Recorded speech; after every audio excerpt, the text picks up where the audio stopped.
estaban pensando en necesidad, pero yo estaba pensando en estructura, Claro. que es lo que tenemos previsto. Hoy, como siempre, como cada lunes, llega nuestra pastora Raquel con unas informaciones y unos temas que van a poner un poco la mecha más encendida que como inició este programa, aunque este programa no necesita mecha porque están prendidas siempre. Pastora, vamos a hablar de un tema que tiene hasta una complejidad. Lo tiene. ¿Qué tan difícil es lograr ser pastora, mujer, en un ministerio? Es difícil. Hay muchas opiniones encontradas. De hecho, hay muchas posturas totalmente antagónicas de esto bíblicamente. Y de hecho, antes de venir aquí le dije, Señor, tú conoces que tengo mucho temor de tu nombre. Ayúdame a poder expresarme conforme a una lectura fehaciente de lo que es la palabra. Porque hoy estoy aquí, pero de repente a muchas no les resulta tan fácil llegar aquí porque hay mucha contradicción entre posturas que validan que una mujer pueda pastorear, como es mi caso, que pastoreo junto con mi esposo una iglesia. Entonces, el pastorado en sí es un llamamiento de Dios bien delicado porque trae consigo un sinnúmero de requisitos que la palabra de Dios establece que uno debe reunir. Pero quiero partir de una premisa en cuanto a la mujer. Ustedes saben que históricamente, fuera de lo que es solo el ámbito religioso, la mujer ha luchado por tener una voz y una posición en todas las culturas con el paso de los años. O sea, las culturas, por ejemplo, orientales principalmente, han callado a la mujer como si fuera algo que no tenía derecho a una opinión o a un hacer, salvo lo que es parir y atender la casa. Entonces, cuando tú ves la palabra de Dios desde el inicio, el diseño de Adán y Eva, cuando el pecado no existía, cuando todo se creó perfecto, ¿qué rol, qué dinámica tenían Adán y Eva en el principio? ¿Acaso no eran iguales? ¿Acaso a ambos no se les entregó la misma instrucción de que multipliquen la tierra, de que se enseñoreen de lo creado? Quiere decir que en un principio la mujer tenía un rol administrativo de la creación, al igual que el hombre. Ahora, cuando entra el pecado, que fue la falla que ya todos conocemos, hay una maldición que nace y al hombre le dice, con el sudor de la frente vas a trabajar, y a la mujer le dice, vas a procrear, pero vas a parir con dolor, y el deseo y tu deseo, y el marido se enseñoreará de ti. O sea que eso lo vemos como un resultado de, ¿no cambia un poquito eso la perspectiva de la sombrilla? Que luego traeremos muchas cosas más controversiales bíblicas de cómo lo concebimos. Es decir, el deseo de Dios, chicas, en principio no era que la mujer padeciera todo lo que culturalmente hemos visto.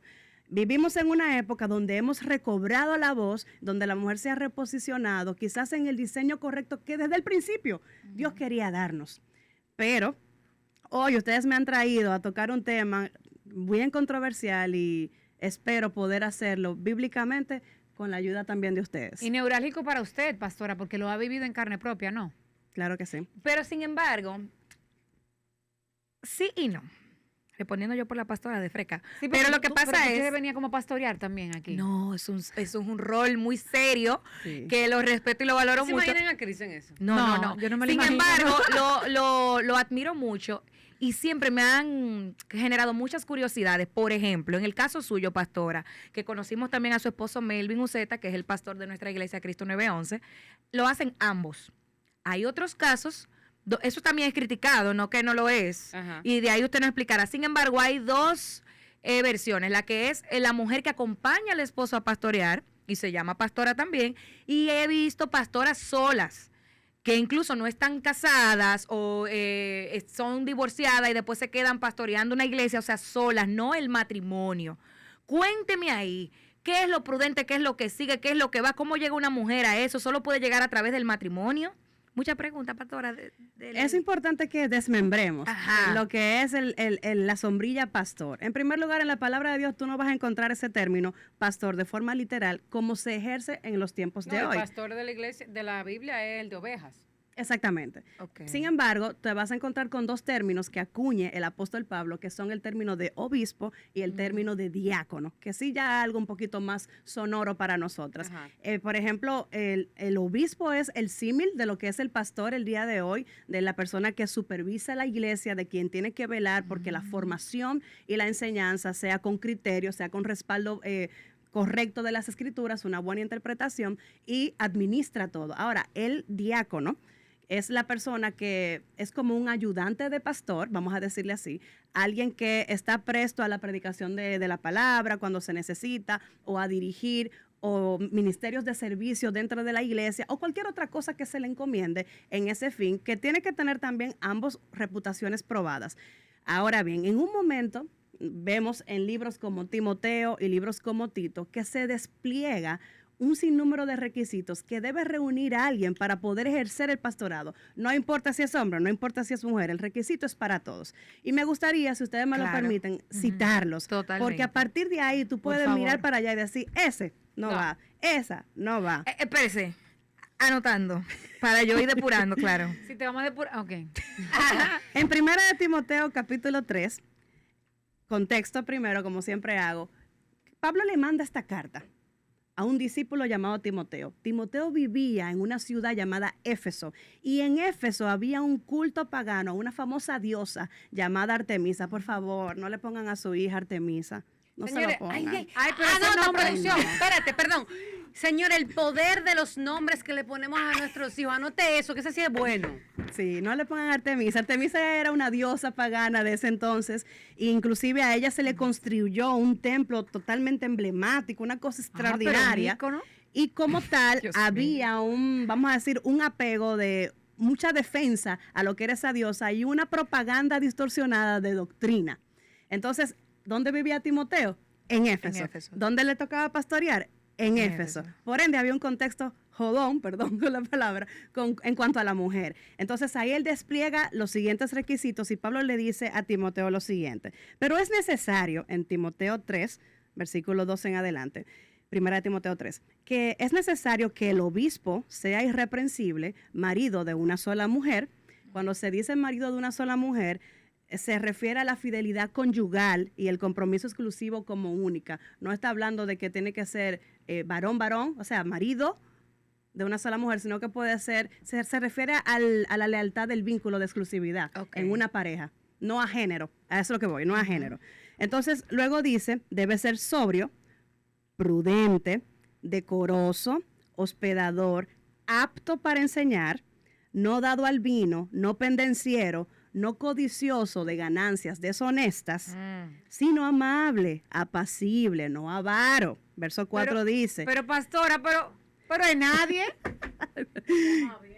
que gobierne bien su casa, oiga esto. ¿Cómo fue? Repita esa. Que gobierne bien su casa y que tenga a sus hijos en sujeción con toda honestidad. Y luego él hace una pregunta, yo diría que una pregunta sarcástica. Él dice, porque quien no gobierna bien su casa, ¿cómo puede gobernar la iglesia de Cristo? Y termina diciendo esto, chicas, no un neófito, es decir, ignorante, no sea que envaneciéndose caiga en condenación. También es necesario que tenga buen testimonio de los de afuera para que no caiga en descrédito. O sea que aquí podemos decir que el pastorado es un llamado de Dios, pero no cualquiera puede ponerse ese traje. Inclusive, este traje que yo tengo puesto hoy, no cualquiera lo puede poner, sino que tiene que ser una persona cuyo carácter, porque estos requisitos son de carácter. Pero, Una pastora, pregunta, no, pastora. Ya ha sido Mira, probado. no puede ni chismear. No, no El puede pastor chismear. No puede chismear No. ni un chin. Pero una pregunta.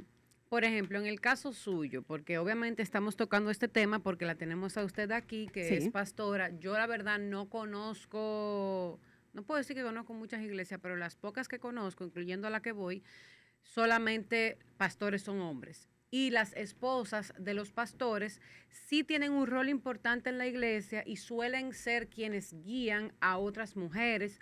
O por ejemplo, cuando tenemos actividades, esas mujeres son muchas veces las que hablan Son como ciertos líderes. temas. Exacto. Entonces, en el caso suyo, ¿usted tiene una línea diferente a la de su esposo? ¿Es una línea de responsabilidad? Por ejemplo, no, yo Raquel, me encargo de esto, esto, esto y esto, y mi esposo de esto y esto y esto y esto, o no, o es completamente equitativo el asunto. No, no es equitativo, porque ahí estaríamos incluso en contra del mismo rol que nos diferencia como mujer y hombres. Sin embargo, en materia de la enseñanza, en materia de la predicación, ambos tenemos la capacidad de poder enseñar la palabra de Dios con total criterio, porque se ha hecho un estudio y hemos sido, formados con responsabilidad sobre el caso. Por ejemplo, en el tiempo bíblico pasaba que la mujer no tenía acceso a la educación. Esa razón, obviamente, la desmeritaba como alguien que fuera capaz de enseñar bien, porque ¿qué vas a enseñar si tú no has recibido educación? No te has educado en algo. Entonces, desde ahí es que se arrastra el hecho de poner que la mujer no enseñe o no ejerza ciertas cosas, pero vivimos ahora en un tiempo distinto. En nuestro caso, como una pareja pastoral que, dicho sea de paso, diría que es el diseño más saludable, que sean mujer y hombre que pastoreen una iglesia, por el tema de la atención, por ejemplo, yo soy quien administro, todo lo que es administrativo de la iglesia recae sobre mí, pero sin embargo, a quien Dios lo usa de una forma sorprendente en materia de consejo, de desmenuzar un problema fragmentado y verlo, y también a quien le da la dirección, es a mi esposo. Entonces, la palabra de Dios nos enseña que uno debe ser sujeto en este caso, pero la cabeza de la iglesia es Cristo.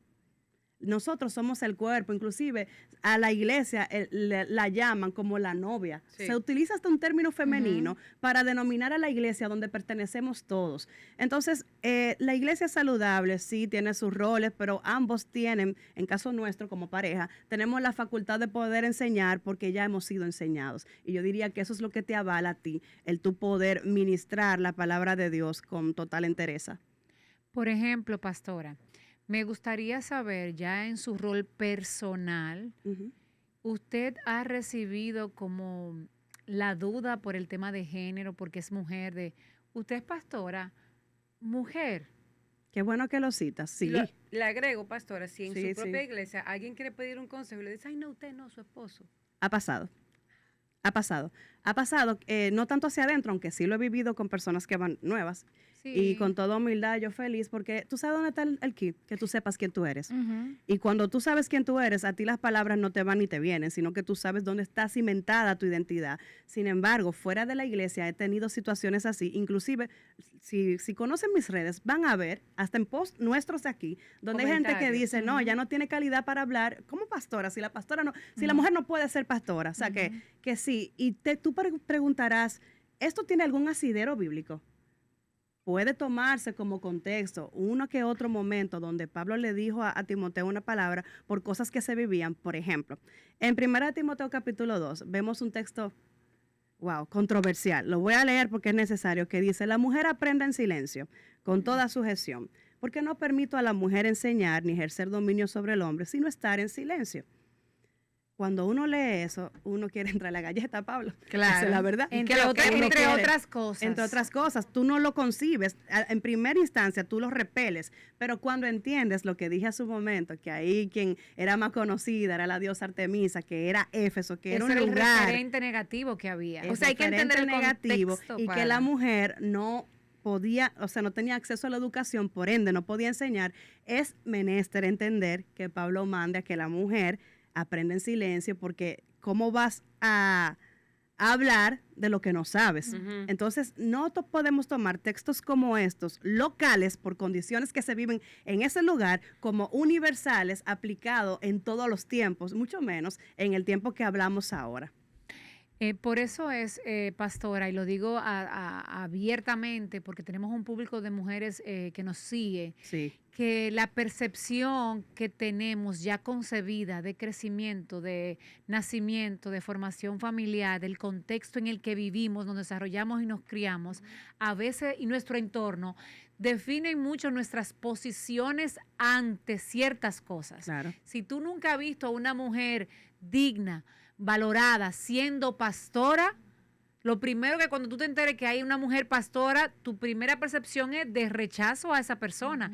Y así en todas las profesiones, en todos los roles, a veces uno juzga porque no ha visto, porque no conoce o porque la referencia que tiene es demasiado negativa y eso impide valorar a una gente que sí lo tiene el valor, tiene Totalmente. el Y mérito. que no podemos ponerle bozal al buey que trilla. Eso lo que quiere decir es que una persona que tiene tanto fruto que dar, que el otro puede comer, decir, ¿cómo yo la voy a callar? O lo voy a callar, porque puede pasar hombre y mujer, y tenerlo a un lado cuando puede impactar positivamente a todos. Es como que tú, con una tremenda preparación que te antecede, yo te cierre las puertas por estigmas, yo te cierre las puertas por cosas locales que se aplicaban en un momento, pero que no es la cultura que vivimos, no es los mismos desafíos que enfrentamos. Entonces, eso es ponerle bozal al buey que trilla. Yo creo que Dios nos portó y nos dotó como mujeres de grandezas para nosotros darle a los demás, para nosotros poder influir positivamente, para nosotros poder cambiar paradigmas, porque a mí me llena de mucha satisfacción cuando yo soy usada por Dios en un momento, humildemente, porque el Espíritu Santo me reveló una palabra, la expuse con apego a la Biblia, y que alguien luego me agarre en privado y me diga, me bendijiste con esa palabra, yo estaba errada, yo pensaba esto y esto, y gracias a ti yo voy a darme otra oportunidad. No me puede decir a mí alguien que la mujer no puede ser el vaso de honra que otro pueda usar cuando hay tantas vidas levantadas y restauradas gracias a una mujer o gracias a una boca que le dijo que sí a Dios. Inclusive, ¿sabe qué? Jesús, el que es la razón de nuestra fe, fue el principal defensor de la mujer, quien instauró el ministerio de la mujer. Cuando él muere y resucita, les pregunto, ¿a quién se le reveló por primera vez o se le apareció? A una mujer, que fue María Magdalena, y luego le dijo a ella, ve y dile a los demás que me has visto, y ella fue a donde los hombres, a donde los apóstoles a decir. Y en su momento ellos no le creyeron, porque ahí está el tema de lo que hace la cultura. Lo que está diciendo María Magdalena, que vio a Jesús, oye. No, y que él le dijo que vinieran de nosotros a decirnos todo eso. Ok, pastora, muy bien. Tómese un poquito de agua ahora, porque yo quiero que entremos, eso está muy bonito. Tiene un panegírico escrito ahí. Esa parte, yo soy así, ella encanta. Eso está muy bonito, esa parte la entendimos. Hasta Belina entendió, ya usted sabe, estamos todos bien hasta ahí. Bien, estamos todos de acuerdo. Entonces, hay una cosa. ¿Qué pasa cuando estas cualidades que usted mencionó, por ejemplo, lo de la codicia, que gobierne bien su casa, que sus hijos estén en sujeción? Lo que yo entiendo por eso, y si estoy errada, por favor, corríjame. Sujeción es que sus hijos también se congreguen en la iglesia, que también tengan la misma creencia, que la compartan y que puedan ser testimonio para los demás, ¿correcto? O que tú no puedas, para tú aplacarlos, tú tengas que usar la fuerza. Sino que voluntariamente ellos reconocen la autoridad que hay en ti como papá y como mamá. A eso se refiere. ¿Y eso va ligado a la autoridad en la fe también? ¿O puede ser que tú tengas hijos que no compartan tu misma fe y pueden ser pastores aún? Mira, pasa bastante de que tú pones el cimiento y de repente ellos no lo abrazan en su momento, y a la postre uno alberga la esperanza de que si eso pasa, eso no te hace menos o más. Pero yo creo que cuando hay una familia pastoral que cumple con esto bien, que es honorable, que tiene una buena reputación, es inminente que los hijos vean eso como algo que ellos quieren ser, porque tú te constituyes en un testimonio vivo, en un ejemplo, y ellos reproducen eso. O sea que no quiero decir que es la única forma, pasa lo que tú citas, de que de repente hicimos todo y no. Incluso, y hay procesos que vienen, porque recordemos que la salvación es individual. Sí, pero también, pastora, y eso también sería un buen tema para tocar, yo pienso que a veces, justo en las familias donde hay, vamos a decir, pastores, yo diría que el enemigo se esfuerza el doble por corromper a ese fruto de esa familia, a esos niños. Y hay muchos casos de personas que terminan en la cárcel o que terminan en muy mal estado, que vienen de una familia donde el papá, sobre todo, es pastor. Incluso este joven que vimos que le quitó la vida a Charlie Kirk, su papá era pastor. O sea, él era retirado, pero ya tenía unos años dedicándose a ser pastor. Entonces también eso es interesante, como en las familias donde tú entiendes que hay más, que están más sólidas, el enemigo quiere como, no, es aquí. que siempre que hay mucha bendición, la oposición no se hará esperar. Entonces tú tienes que saber que cuando tú cargas algo contundente, así mismo se va a levantar la vida, se va a levantar el infierno literalmente, y va a haber oposición para que tú no cumplas aquello para lo cual Dios te mandó. Entonces, los grandes propósitos también nos damos cuenta por eso, porque si fuera tan fácil, yo tendría mis dudas de que si realmente ha sido algo con el respaldo de Dios, porque ¿qué característica tiene algo de Dios que merita una intervención divina para llevarse a cabo? ¿Me doy a entender ahí con totalmente. ese punto? Entonces, pero mi pregunta era, entonces, cuando, si hay una pareja y son pastores y se divorcian, o el pastor muere, o pasa algo, ¿la mujer puede continuar siendo líder de la iglesia, siendo la cabeza de la iglesia como pastora? Si tiene las cualidades de ser apta para enseñar, porque una cosa es ser la esposa. El ser la esposa sí no te hace pastora. No se hereda ese poder jerárquico, ¿verdad que no? No, tú necesitas tener el llamamiento, porque yo sé que las palabras no me permitirán explicar esto también, pero el pastorado tiene tanta demanda que si tú no eres llamado, tú no lo vas a resistir. Y como consecuencia, si tú no eres llamado, terminarás siendo bien amargado, una persona irritable, y yo creo que eso no lo aguanta alguien que no ha sido llamado por Dios, porque necesita una intervención de él para poder mantenerse. Y el otro día en las redes me pusieron, ay, pero ¿cómo así? Si se supone que tú tienes que ejercerlo con felicidad. Claro que lo ejerzo con felicidad, pero yo no niego que sí tiene un precio que se paga, claro, que es arduo y que es difícil. Ahora, mi complacencia está, como lo dije ahorita, caramba, cuántas vidas lindas y restauradas yo he visto que llegaron hechas pedazos, y esa es mi paga personal, y eso es lo que me da motor y empeño de volver a levantarme aunque sea difícil. Y claro está, mi relación íntima cuando está fuerte, todo lo demás se hace fuerte, pero sin embargo, por ejemplo, pasa que sucede ese efecto de cuando alguien muere. Yo creo que si la mujer no tiene el llamado, debería simplemente relegar, porque déjenme decirle que el pastorado no es un tema de legado familiar, es un tema de legado de llamado. El hecho de que mis hijas estén bajo mi cobertura, no significa que cuando yo entregue, le tengo que entregar a una hija, a un familiar directo, es a quien tenga el llamado, porque de lo contrario no van a administrar la iglesia con eso. Eso es como que lo que construimos no se abrazó, no se preservó. Es que no es un trono ni una corona, lo que se pasa es más bien un servir para toda la vida. El pastor es dado a servir. Pero entonces, mire, yo hice unos cálculos aquí de lo que ya anoté. Y de los pastores que yo sigo, me quedan como 3. Wow. Porque realmente, si hablamos que un buen testimonio para los de afuera, tan dudosos los testimonios últimamente de los pastores. Porque escuchamos pastores que se hacen famosos, ya sea a nivel de redes sociales y demás, y de la prensa, que su reputación ha sido cuestionada, ya sea en su matrimonio, o cómo utilizan los fondos de la iglesia, o cómo manejan su vida, diferentes cosas. También la codicia, dime tú. O sea, queda mucha cosa, está muy fuerte, pastora. Yo realmente...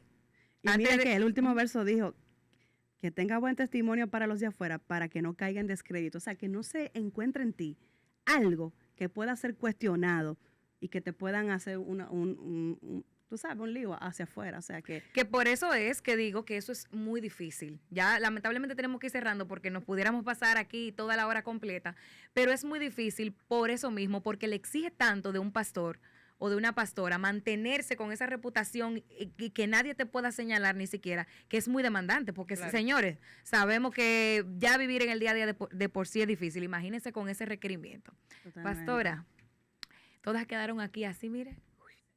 Sí. Por favor, denos las redes sociales donde podemos seguir y donde la gente puede ir a seguir comentándole todo eso que le dicen. Más que las redes sociales, yo voy a permitirme dar algo más. Si tú estás en un lugar donde tú no estás muy seguro de la reputación de ese líder o esa pareja del líder, cámbiate de lugar, ora a Dios, pídele que te lleve a un sitio donde tú puedas tener sana doctrina, que te edifiquen y que tú en el cielo te puedas encontrar con esa persona, porque lo peor del mundo es tú edificarte en un lugar donde donde está torcido a lo que debería estar derecho.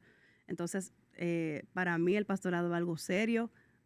Lo ejercemos con muchísimo criterio y muchísimo temor de Dios, y quisiera que toda la comunidad que siga Reinas de Todo viera esto con el carácter que se tiene, porque para todo lo demás hay cualquier bufón que puede ponerse el traje y hacer creer que es un pastor y no lo es. Así que te bendigo, el amor de Dios sea sobre ti. Si quieres seguirnos, @pastora Raquel García Guzmán en redes sociales y también 809-969-2330 para fines de terapia y acompañamiento. Dígale a Mini que se lo lleve, pastor. Mini, llévatelo.